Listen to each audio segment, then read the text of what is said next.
All right, let's see. Hello, hello. Hello. Hello, Mr. Fisher and Lily. Will you How- hit the light, Kevin? How is everybody? Good. Good. I see a lot of kids. Let's see if I can get you on full screen. Hang on. Okay. There we go. Hey, Miss Lily. Hi. We are calling in from Buffalo, New York. We've got half a foot of snow on the ground. What's the temperature down there?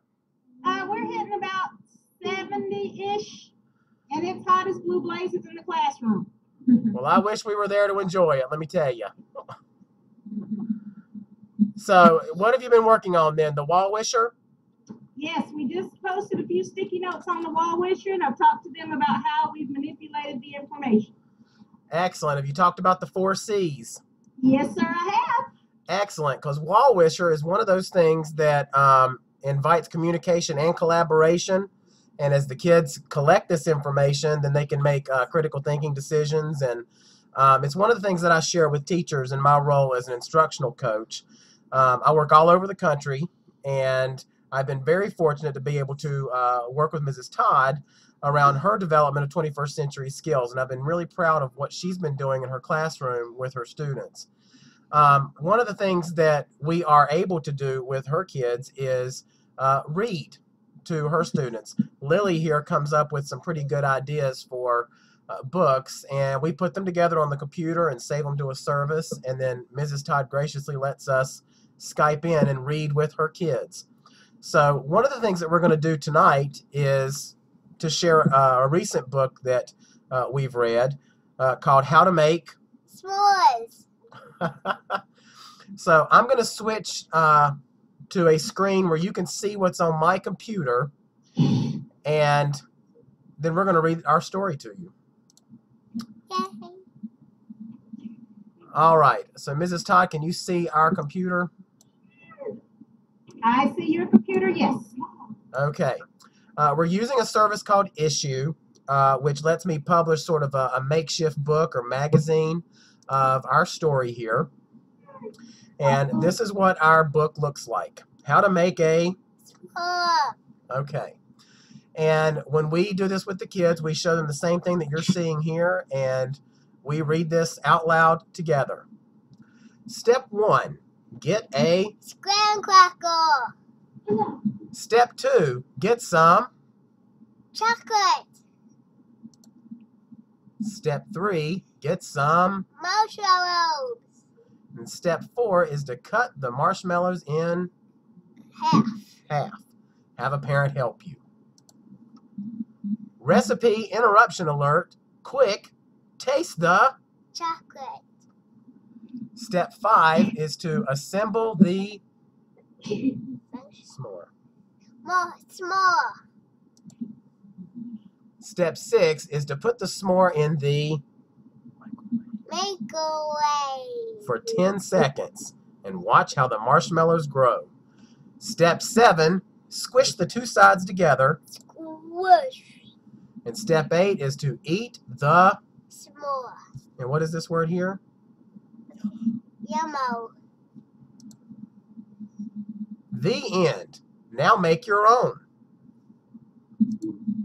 So we come in and we read those with the kids just to engage communication and collaboration here from Buffalo to Kannapolis.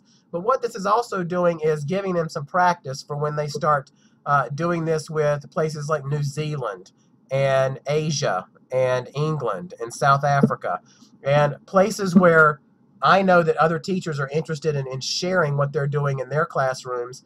And then your kids are not only getting a 21st century experience, they're also getting a global experience, which in this day and age has become very, very important and vital to making them globally competitive and college and career ready as they get older. Before we sign off here, I want to point out that if you go to the Kannapolis City Schools website, there's a nomination form here for the Hilbersford Teacher Recognition nominations. And if you click on that link, you can put Mrs. Todd's name in here and tell a little bit about her, because she is a teacher that I think deserves some special recognition. And I'm sorry to put you on the spot like this, Mrs. Todd, but you know, I work with teachers all over the country. In fact, I've started working with teachers in New Zealand and in China, and she really is a star teacher. And if we still lived in Kannapolis, I would do everything in my power to make sure my child had her. I am very impressed at her level of willingness to try new things, such as Skype, such as Wall Wisher, and I just think your kids have an incredible opportunity. I really do. So, any questions or anything, Mrs. Todd? Well, I did have one from a parent. Do you have a brother named Adam? I sure do. Who's in there that knows us?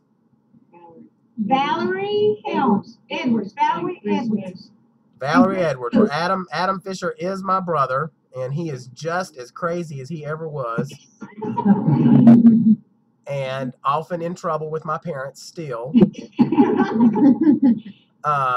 But he lives in Matthews, North Carolina, and he's got 2 little boys. Well, they're not little anymore. I still call them little. And one of them's redheaded, and everything that goes with redheads is true for his, and he's getting paid back for everything he ever did to me. Anybody have any questions for Mr. Fisher before we sign off? Chelsea has one for you. Okay. She said, what's the weather? The weather is very cold. It is about 26 degrees right now. We've got about half a foot of snow on the ground from a storm we had yesterday. And the plows came by last night and dumped a whole bunch of snow in the bottom of my driveway. And so I've been very, very happy all day long. Couldn't get out to go to work?